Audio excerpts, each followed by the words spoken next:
आजचा पहिला दिवस आणि पहिल्या दिवशी ही काव्य पर्वणी आपल्या सगळ्यांना मिळणार आहे, सर्व रसिकांना मिळणार आहे। सर्वांना स्थानापन्न होण्याची विनंती करते आणि आपण लगेचच कवी संमेलनाला सुरुवात करणार आहोत।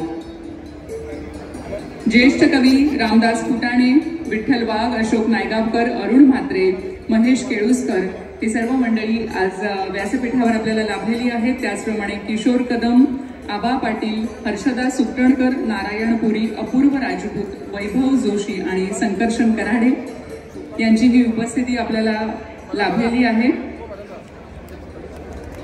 विश्व मराठी संमेलन 2025 मराठीला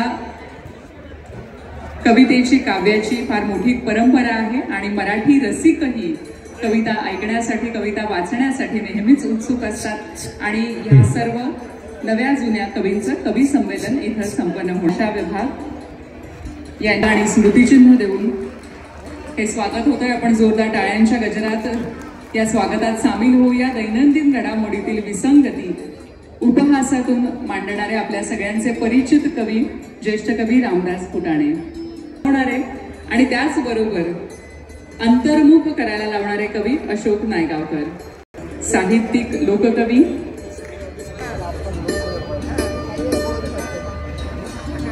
कराडे। खरं तर कवी संमेलनामध्ये मला कधी बोलवलं जाईल अशी काही आयडियाच नव्हती, कारण ह्या थोरा मोठ्यांच्या सानिध्यात आज मला बसता आलं हा मी माझा बहुमान समजतो। आणि ही मराठी भाषेनी, आपल्या मराठी भाषेनी, आपल्या कलाकृतींनी एका कलाकारावरती केलेली कृपा आहे असं मी मानतो, की ज्याने खरं तर कवी नसलेल्या एका प्रयत्न करणाऱ्या लेखकाला आज या थोड्या मोठ्यांच्या पंक्तीत बसवलं। मी मनापासून त्या सरस्वती देवीला नमन करतो, तुम्हा प्रेक्षकांना नमस्कार करतो, मंचावरच्या सगळ्या ज्येष्ठ कवींना नमस्कार करतो। आणि मी माझ्याकडे ही सूत्र फार थोडा वेळ ठेवणार आहे, पण आज तुम्ही इथे आलात, या कवितांचा आनंद घेणार आहात, आस्वाद घेणार आहात। खरं तर मराठी भाषेवरती, मराठी कलाकृतींवरती, लिहिणाऱ्यांवरती तुमचं प्रेम आहे म्हणून तुम्ही इथे आलेला आहात आणि हे प्रेम असंच कायम राहावं, कारण प्रेमाला कधीही हलक्यात घेण्याची चूक कुणी करू नये। प्रेमासारखी मोठी गोष्ट नाही, प्रेमामुळेच माणूस मोठा होतो। तीच माणसं इतिहासामध्ये स्वतःचं नाव नोंदवतात, मोठी होतात, ज्यांनी कशा ना कशावरती तरी कधी ना कधीतरी निरतिशय प्रेम केलं। या प्रेमाची परंपरा सांगणारी, आपल्या महाराष्ट्रामध्ये प्रेम करणाऱ्या लोकांची जी परंपरा आहे, ही परंपरा सांगणारी एक रचना तुम्हाला ऐकवतो आणि मग आजच्या कार्यक्रमाला सुरुवात करतो।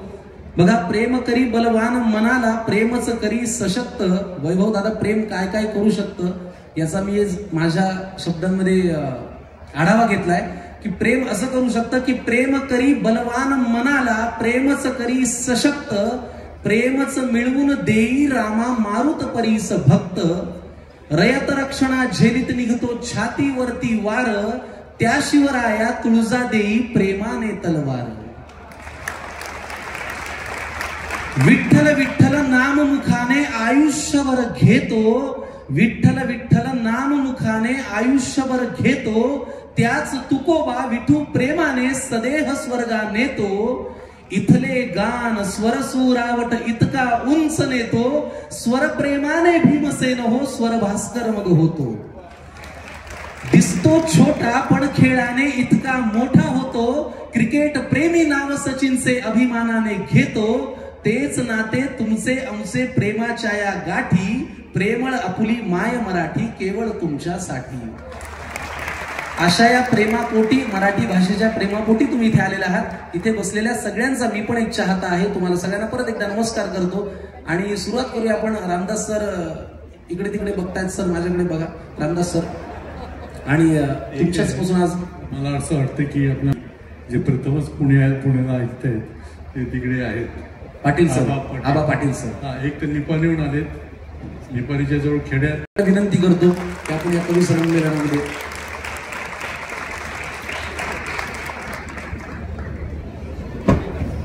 नमस्कार। खरं तर मी कवीसारखा दिसत नाही, म्हणजे आजचीच गोष्ट, म्हणजे आता धमाल तरी आहे तिथं। मी यालतो इकडनं आज सकाळी, पोलिसांनी मला अडवलं, हे गळ्यात माझ्या असताना सुद्धा पोलिसांनी अडवलं। त्यांना माहीत नव्हतं मी कवी आहे। गर्दीत कोणाचं तरी पाकिट मारताना लोक माझ्याकडे संशयाच्या नजरेने बघतात। वा वा वा. तर मी कवीसारखा दिसण्याचा पण खूप प्रयत्न केलाय.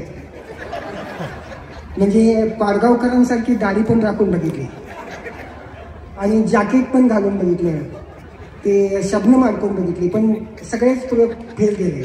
आज तर मी साबण लावून आंघोळ केल्या.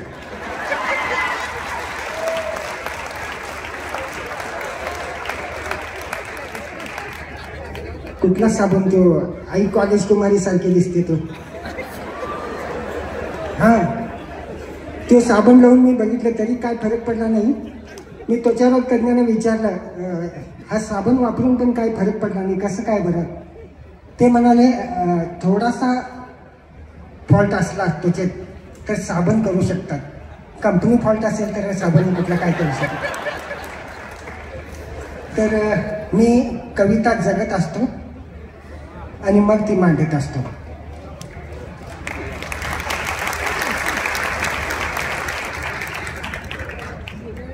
शंकर सर, कराडे सरांनी प्रेमाचा विषय काढला आणि प्रेमाच्या बाबतीत आम्ही पाटील लोक तर खूप अग्रेसर आहे.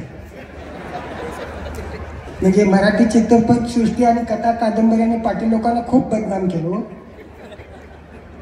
पाटील लोकांना कधी हिरो केलंच नाही, पण आज मराठी विश्व साहित्य संमेलनाने आज हिरो करून इथं बसवलं, त्याबद्दल सगळ्या संयोजकांचा आभार मानतो. आणि कविता सादर करतो मोनालिसा.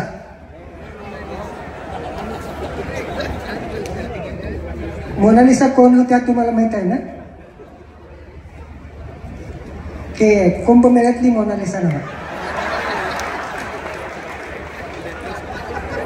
लिओनार्दो दा विंची ह्या जगप्रसिद्ध चित्रकाराने काढलेलं चित्र, एका मुलीचं चित्र काढलं आणि ती हसते. ती का हसते अजूनही कोणाला कळलं नाही. खरं तर शाण्याने त्याचा नाद पण करू नये. जगातली कुठली स्त्री का हसते शाण्याने नाद करू नये. मी कॉलेज असताना माझ्या आयुष्यात एक मोनालिसा आली होती आणि मी तिच्या हसण्याचा अर्थ लावला. काय झालं असेल कल्पना करा. मला तिचा सँडल नंबर लावला होता. तेव्हापासून मी कुठल्या स्त्रीच्या हसण्याचा अर्थ शोधायचा प्रयत्न केला नाही. मी आत्ता मला जरा जरा कळालं, माझी बायको गालावर खळी पडून माझ्याकडे बघून का हसते ते. म्हणजे मला नातू झाल्यावर जरा जरा कळायला लागले. ती ज्यावेळी माझ्याकडे बघून स्मित हास्य करत असते त्यावेळी तिनं माझ्या खिशातली चिल्लर ढाकलेली असते. आणि ही तर मोनालिसा आहे. खरं तर मी मोनालिसा हे पात्र कवितेसाठी का निवडले तुम्हाला आधी सांगतो. लहानपणापासून मला उंच उंच स्वप्न बघायची सवय आहे. म्हणजे मी ज्यावेळी शाळेत होतो त्यावेळी आमचे सर मला म्हणायचे, आबा स्वप्न बघायची तर उंच बघायची, असे हलकी फुलकी बघायची नाही. ते माझ्या मनावर इतकं बिडलं की मी 4थीत असताना 7वीतल्या मुलीवर लाईन मारत होतो. 7वीतल्या मुली उंच होत्या. म्हणून आज जयाप्रदा श्रीदेवी असताना सुद्धा मी मोनालिसा हे कवितेसाठी पात्र निवडलं. आता ही कविता काय आहे पुढं ऐका. माझा भाकरीचा शोध संपेपर्यंत अशीच हसत राहा मोनालिसा. माझा भाकरीचा शोध संपेपर्यंत अशीच हसत राहा मोनालिसा. तुला हसताना पाहून मलाही बरं वाटतं. तुला हसताना पाहून मलाही बरं वाटतं. तुझं हसणं भाकरी इतकं सुंदर वाटतं. तुझं हसणं भाकरी इतकं सुंदर वाटतं. पण तुर्तास घट्टे पडलेल्या हाताने कुरवाळे तुझे गाल तर दृष्टावचे. पण तुर्तास घट्टे पडलेल्या हाताने कुरवाळे तुझे गाल तर दृष्टावशील. घामेजलेल्या मिठीत गुदमरशील आणि विनाकारणच कशाला तुला शेणामातीचं इन्फेक्शन व्हायला. आणि विनाकारणच कशाला तुला शेणामातीचं इन्फेक्शन व्हायला. जरा धीर धर मोनालिसा, मीच उलगडेन तुझ्या हसण्याचं गोड. जरा धीर धर मोनालिसा, मीच उलगडेन तुझ्या हसण्याचं गूढ. तुझ्या एकटीच्या कानात आग रानात, ज्या आग रानात गळपास घेतला कर्जात बुडालेल्या बापानं. ज्या आग रानात गळपास घेतला कर्जात बुडालेल्या बापानं. आणि आई कापरासारखी उडून गेली या धक्क्यानं. कर्जाचा शेवटचा हप्ता फिटेपर्यंत अशीच हसत राहा मोनालिसा. कर्जाचा शेवटचा हप्ता पिटेपर्यंत अशीच हसत राहा मोनालिसा, छान दिसतेस. कर्ज कोऱ्या सातबाऱ्यावरचं मोकळे मोकळे रान दिसतेस.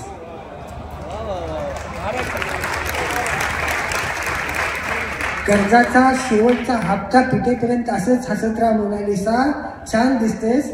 कर्ज कोऱ्या सातबाऱ्यावरचं मोकळे मोकळे रान दिसतेस. मोनालिसा, भुकेच्या तडाख्यातच सापडला असता भाकरीचा गाव, तर मीही गोंधून घेतलं असतं काळजावर तुझं नाव.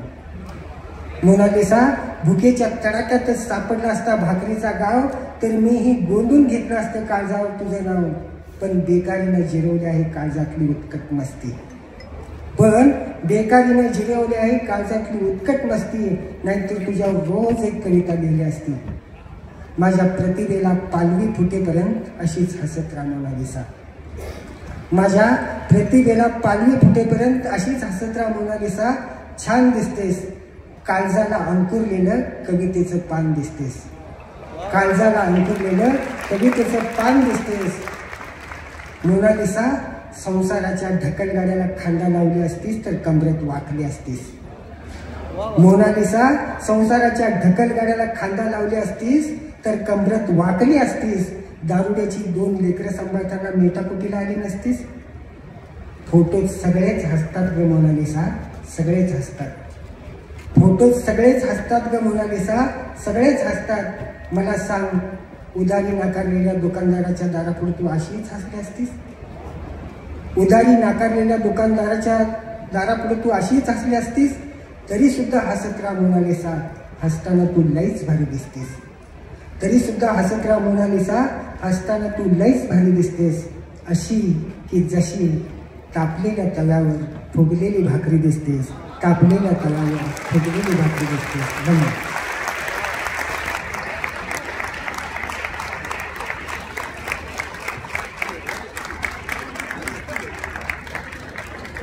कविता सुरू करण्यापूर्वी तुम्ही असं म्हणालात की माझं रुपडं काही कवीसारखं नाही, पण तुमच्या शब्दांचं रुपडं जर आम्हाला आलं तर आमची कविता अजून देखणी होईल याची आम्हाला 100% खात्री आहे. फार सुंदर पाटील साहेब, फारच छान, धन्यवाद. आजच्या काळातला तरुण अपूर्व राजपूत, मी यांना विनंती करतो की सर आपण